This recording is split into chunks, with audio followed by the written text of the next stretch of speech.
I am from oriental college. I am staying at चिटागेम।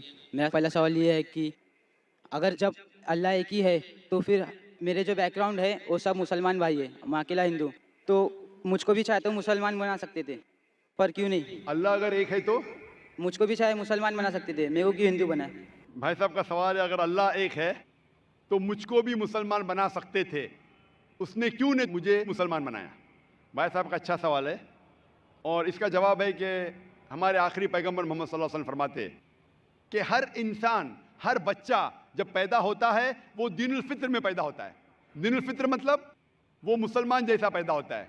मुस्लिम का मतलब वो इंसान जो अपनी ज़िंदगी अल्लाह, भगवान, ईश्वर, अपने खालिक के मुताबिक बसर करता है।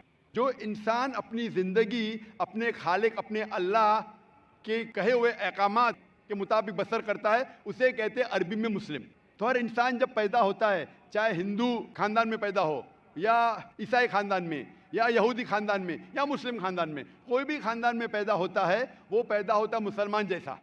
उसके बाद उसके वालिदैन, उसके बड़े, उसके टीचर्स उसे सिखाते हैं। अगर सही चीज़ सिखाते तो वो सही रास्ते पे रहता है, वरना वो दूसरे रास्ते पे भटक जाता है। हो सकता है कि वो बुत परस्ती करने लगे, वो मूर्ति पूजा करने लगता है, हो सकता है वो आग की पूजा करने लगे। इसीलिए अगर कोई गैर मुस्लिम मुस्लिम बनता है, उर्दू में अक्सर कहते हैं नो मुस्लिम, जो गलत है। अंग्रेजी में कहते हैं convert. Convert means going from one track to the other which is wrong.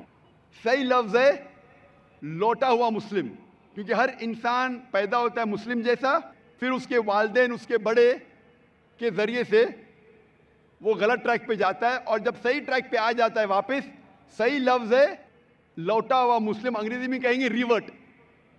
अक्सर हम कहते हैं नौ मुस्लिम, जो इस्लामी तालीमात के मुताबिक गलत है। सही लफ्ज होना चाहिए लौटा हुआ मुस्लिम, रिवर्ट।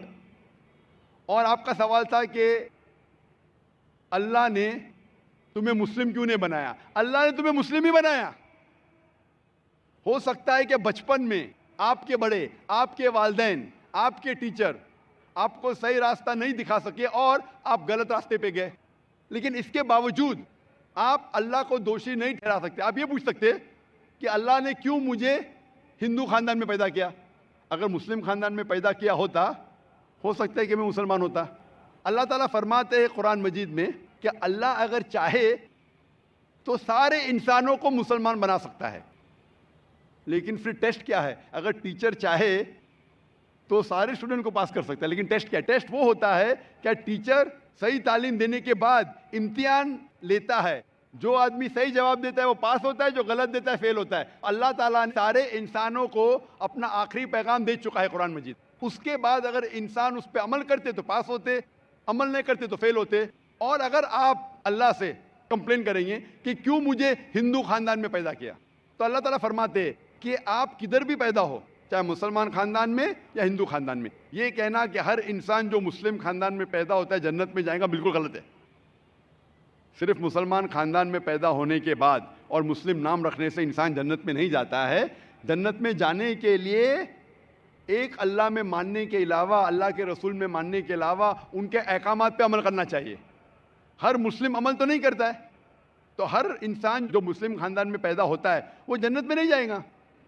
लेकिन अल्लाह ताला ये फरमाते हैं कि हर इंसान को, सूरह फुसिलत में सूरा नंबर 41 आयत नंबर 53 53, अल्लाह ताला फरमाते सनूरीम आयातिना फिल आफाकी व फी अनफुसिहिम हत्ता यतबय्यन अन्नहुल हक, कि बहुत जल्दी हम आपको अपनी निशानियां दिखाएंगे। अल्लाह ताला फरमा रहे इंसानों से कि जल्द हम आपको हमारी निशानियां दिखाएंगे होराइजन्स में, ताकि आप पे वाज़े हो जाए क्या हक है, क्या अल्लाह एक है, अल्लाह के अलावा कोई माबूद नहीं है। लेकिन हक जाहिर होने के बाद हर इंसान उस पर अमल करना ज़रूरी नहीं। वो इंसान सोच सकता है कि अगर मैं इस्लाम कबूल करूं तो हो सकता है कि मेरे दोस्त मुझे छोड़ देंगे, हो सकता है कि मेरे वालिदैन मुझे जायदाद से बेदखल कर देंगे, हो सकता है कि मुझे मेरे तिजारत में नुकसान हो।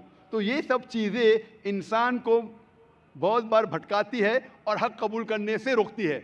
लेकिन आखिरत के दिन पर आप ये अल्लाह से कंप्लेन नहीं कर सकेंगे कि मुझे किसी ने भी इस्लाम के बारे में नहीं कहा।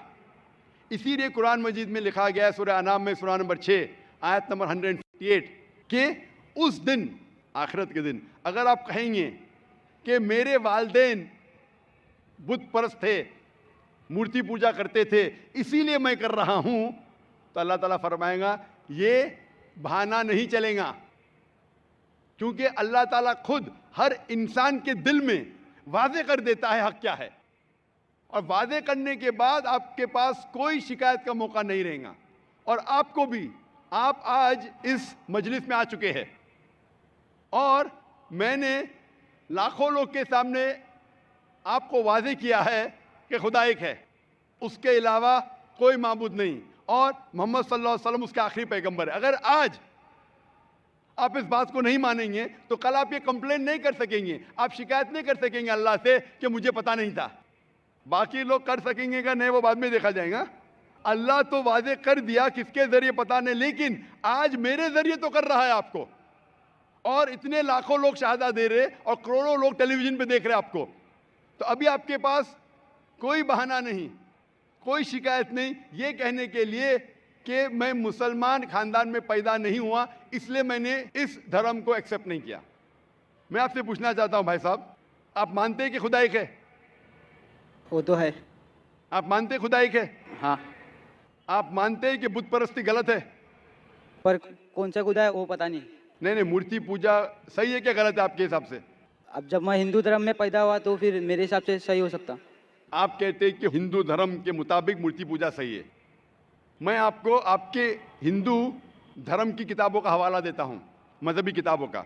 अगर आप पढ़ेंगे छंदोग्य उपनिषद चैप्टर नंबर 6 अध्याय नंबर 2 मंत्र नंबर 1, एकम एविदित्यम, ईश्वर खुदा भगवान एक है, दूसरा नहीं है, लिखा है श्वेताश्वेतर उपनिषद में अध्याय नंबर 6 श्लोक नंबर 9 में, नाचस्य कसिज जनिता नक्षदिपा, उस ईश्वर के कोई वालिदैन नहीं, उस ईश्वर का कोई रब नहीं। मतलब ईश्वर का, भगवान का कोई वालिद नहीं, कोई वालदा नहीं, उसके ऊपर कोई नहीं। और साफ तौर पे लिखा गया है श्वेताश्वेतर उपनिषद में अध्याय नंबर 4 मंत्र नंबर 19 में, न तस्य प्रतिमा अस्ति, उस ईश्वर की, उस भगवान की, उस अल्लाह की कोई प्रतिमा नहीं, कोई अक्स नहीं। प्रतिमा जो संस्कृत लफ्ज है उसके मानिए अक्स। खुदा का कोई अक्स नहीं, कोई प्रतिमा नहीं, कोई फोटोग्राफ नहीं, कोई पेंटिंग नहीं, कोई पोर्ट्रेट नहीं, कोई मूर्ति नहीं, कोई बुत नहीं।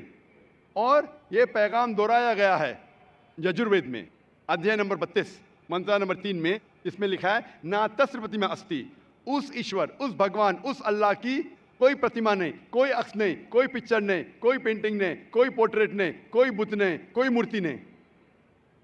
साफ तौर पे आपके मजहबी किताब में लिखा है कि मूर्ति पूजा गलत है।